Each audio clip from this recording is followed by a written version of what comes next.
Hello there, I'm Isabel, and today I'll be making a ball-jointed doll. For those who don't know, BJDs, or ball-jointed dolls, are dolls that are articulated with ball and socket joints that are strung together with elastic threads, which allows the limbs to move around. I've been wanting to make my own BJD for a while now. It's pretty much the reason I bought a 3D printer and started to learn 3D modeling more than a year ago.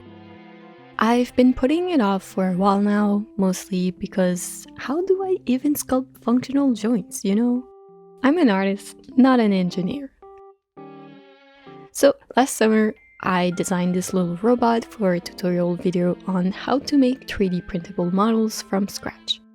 I ended up going with another design and set this one aside to finish it later. Then I kind of forgot about it. Then it was fall. And I love Halloween, so I made a bunch of Halloween models. Then after Halloween, I remembered that my little robot existed and finally finished it and added joints to it. The first version was very simple and only had 5 joints. Sculpting the joints actually wasn't as difficult as I had anticipated, so I went ahead and added 6 more joints so the bot can have more mobility. I was super happy with the final version and couldn't wait to make another one. This time around, it's gonna be so much easier since I can apply all the things I learned from the bun bot to make the frog bot. With that being said, it's time for a little crafting magic. Before starting my sketch, I want to shout out a wonderful artist on Instagram whose work I'm completely obsessed with. Her name is Kaylin Carr. She makes these absolutely adorable ball-jointed robots, which is obviously the source of inspiration for this video. I love them so much. I mean, look at them. Adorable. With that being said, let's start sketching. So the idea for this is, if Kermit the Frog was a robot, what would it look like? And of course it needs to be cute. Because, like, excuse me, but have you seen any of my work? It would also be great if it can stand on its own, so I won't make a big head like the bun bot, since that was making it hard to balance, and the big head also made it heavier, even though it's hollow on the inside. One thing that is hard to account for when 3D sculpting is the weight and balance of your model, because gravity doesn't exist when sculpting digitally. You know, you can anticipate some of the problems, but you won't know for sure until the thing is printed out. So with that in mind, I also made the feet bigger to help with the overall balance. And this is what the final sketch looks like. So I'm gonna launch Nomad Sculpt on my iPad and start sculpting.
Okay, so my bot is all sculpted. The next step is to merge and cut the shapes. I didn't record that because it took a while and could very much be its own video. But basically what I did was hollow out the pieces and cut out the sockets. When you think about it, BJDs are basically just made from really elaborate beads. It's kind of silly to say, but it's kind of true. I also made slits in each joint, and for the feet and hands, I added a thin cylinder across the slit so the elastic can look through. Overall, making the joints isn't too complicated, it just takes time. The hardest part was the head and the chin. I made a twist and lock mechanism. Looking at it, it looks really simple, but it was not simple to sculpt in Nomad. It took all of my brain power. Like I said, I'm an artist, not an engineer. So with that done, I can go ahead and prepare the files for 3D printing and start printing.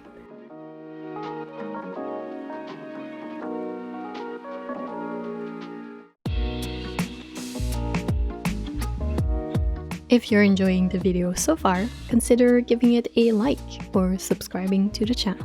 And if you'd like to print your own frogbot or bunbot, the files are up for sale on my shop. The link will be in the description.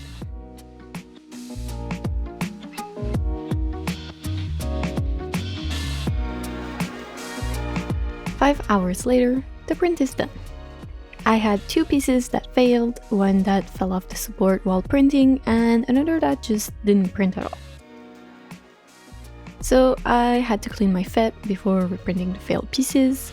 I also test fitted the pieces together to check if I had to fix anything. I had to make some adjustments to the head and the chin since there was a little gap between the two. I also test fitted the eyes but didn't sand the support marks and it got stuck.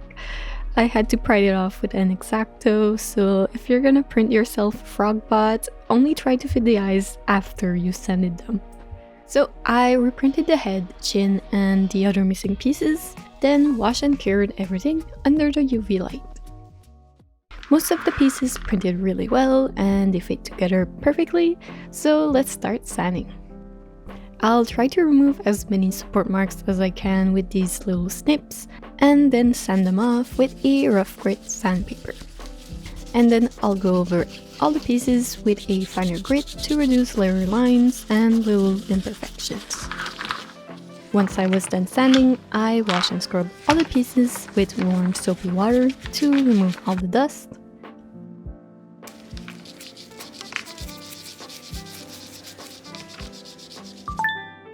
I'll set the pieces on a paper towel and let that dry overnight. Once dry, I put the pieces on alligator clips. For the ones that were too big, I use a chopstick and some hot glue. And once I'm done painting, I can just pull that off. And for the smaller pieces, I use toothpicks. Then off camera, I'm gonna do a couple of coats of primer and then airbrush the base coat on. In my final rendering, I used more metallic colors, but when I was looking back on my sketch, I kind of really liked the less metallic look, so I went with regular paint instead. Some of the pieces were coated in green, and others in gray with a tint of green in it. I did a couple of layers with the airbrush, and then did the rest by hand.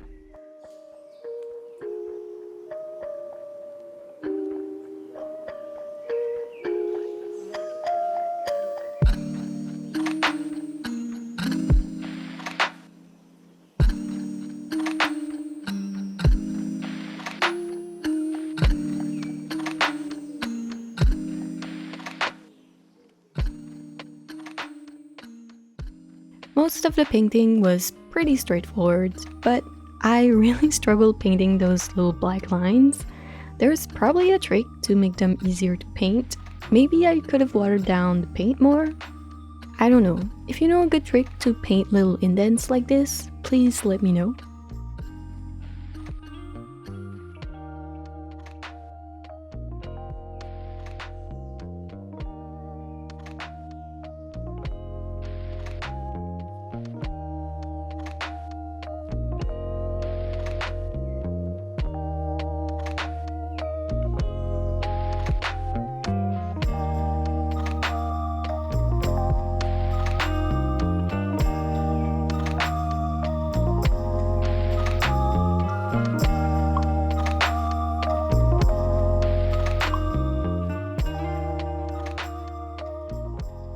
Alrighty, I'm done painting all the pieces. Those little black lines give me a bit of a hard time, but in the end, I think they look pretty sharp. It's just a small detail that I think really adds that little something to the whole design. To seal everything, I mixed a bit of Mod Podge and some acrylic varnish. I also added this iridescent medium that I bought a while ago but never had the chance to try on anything. And it really makes it look so pretty. It makes it look metallic without being too metallic. It's like a happy middle between my sketch and my final 3D render. It did make the joint sticky, and the paint ripped out in a couple of places once I assembled the bot, so I'm gonna have to find a good varnish to seal my bots in that is scratch proof and most importantly not sticky. Let me know if you guys have any product recommendations, I'd appreciate that. I did model and print eyeballs for the frog bot. I already lost one, no idea where it went, but no worries, I was gonna use glass cabochons instead. I'll try both 12 and 14mm one. Then I designed a bunch of eyes in Illustrator and printed them out. I cut out the pair I wanted and added the big dab of Mod Podge and kind of wiggled it on there to remove the air bubbles, then set it aside to dry. Once dry, I cut the excess paper off, but I was so excited to try them on that I forgot to record that. I also made a whole bunch of them to try out. Let me know which one you like best. I'm kind of torn between these and these. And all there's left to do now is to string the doll together. I'm gonna speed up the video here, but I already have a full string video up on the channel, so if you want to print your own frog bot, you can follow along with that. And that's it. Let's see the final shots.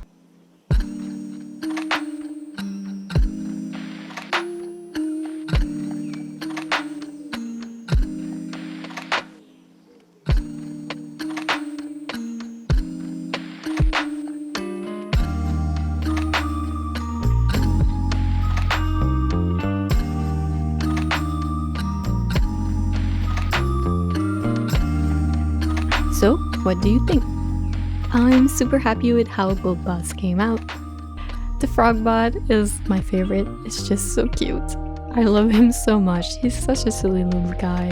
I think I'm gonna name him Kermit.